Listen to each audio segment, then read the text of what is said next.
Hey you guys, we're officially in the month of Elul, so happy new moon today.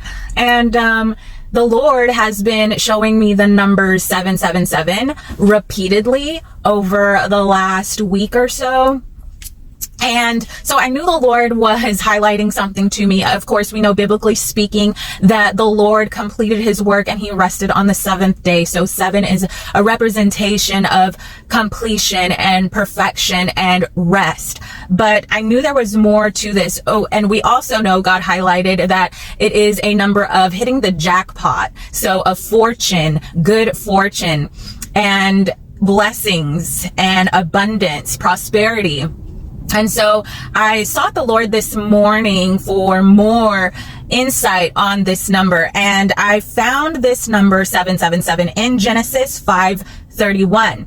And it reads, altogether, Lamech lived a total of 777 years. And then he died. And so you see, there's two Lamechs in the Bible. And Lamech that turned to be 777 years old was the father of Noah, who is a descendant of Adam through Seth. Now there was another Lamech in the Bible who was a descendant of Cain. Okay, so we have Lamech, the righteous Lamech, as a descendant of Adam, and then we have a descendant of Cain, Lamech, who was a totally contrasting character to the righteous Lamech. And he was boastful and vengeful. Okay. In Genesis 4:24, Lamech of Cain's lineage says, if Cain is avenged 7 times, he will be avenged 77 times. And this is representing a spirit of intense revenge. Okay. So there is this contrast of these two separate characters, both by the name Lamech. Lamech of Cain's line, found in Genesis chapter 4, serves as a powerful symbol of escalating violence, technological pride, and rebellion against God, while the Lamech of Seth's line in Genesis 5 signifies hope, faith, and a connection to the promised line of salvation, being the father of Noah. The contrast between these two Lamechs is crucial for understanding the diverging paths of humanity, one leading to sin and judgment, and the other to redemption and the preservation of God's covenant.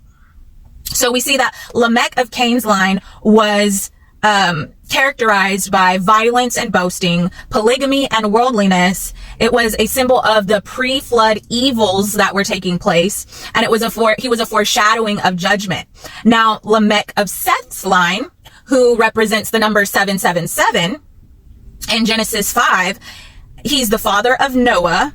He represents hope and comfort, and he represents a contrast to Cain's line, who is wicked and unrighteous, right? Lamech of Seth's line embodies the faithful lineage of Seth, those who began to call on the name of the Lord and were set apart by their connection to God's divine blessings. And he is a symbol of God's faithfulness. His lineage represents God's enduring grace and the path of redemption that continues through the faithful. And so God just once again blew me away with the deep, revelations that he holds and that he shares with us when we seek him for understanding and wisdom.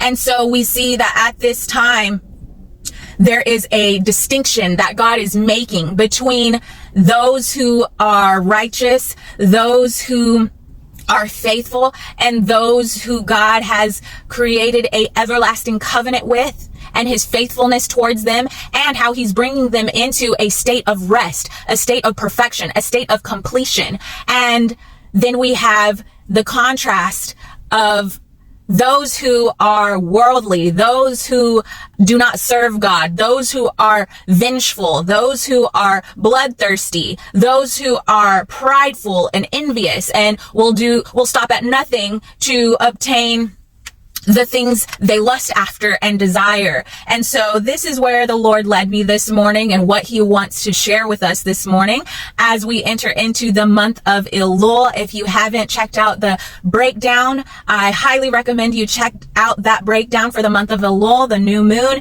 and it goes over a lot of great information that will help you navigate your journey and help you stay in step with the times and seasons of God. So as always, be blessed and be in expectation that if you are faithful, that God is faithful to you. He is faithful to those who are faithful to him, and he is bringing you into a place of rest and perfected state of being and into a new season in your life. And so we give him praise. We give him thanks for sustaining us. I do believe there is a spiritual flood that is taking place that is dividing between the godly and the ungodly. And I believe that those who are righteous are being placed and have placed themselves on the ark of God. And so when as the floods are coming in, because we see this earth shaking in judgment and in confusion and chaos because of the evil that is all in the earth at this time, we see that the remnant of God, the righteous of God, are being divinely protected and held in the ark of God. And they will rise above the waters, and they will begin a new life, new endeavors, new beginnings are being birthed at this time. We know that at the time of birth, the waters must break in order for the baby to come forth. And so we see the waters, the spiritual waters breaking, and it is birthing something new for the righteous, something beautiful. But for those who choose to remain outside of the goodness of God, they are being flooded with waters that sweep away and cleanse the earth of wickedness and unrighteousness. So if you don't know the Lord, I highly suggest you open your heart to him. He will not deny those who receive him with an open heart, who call on his name with an open heart. Jesus loves you so much, and I hope you have a very blessed day.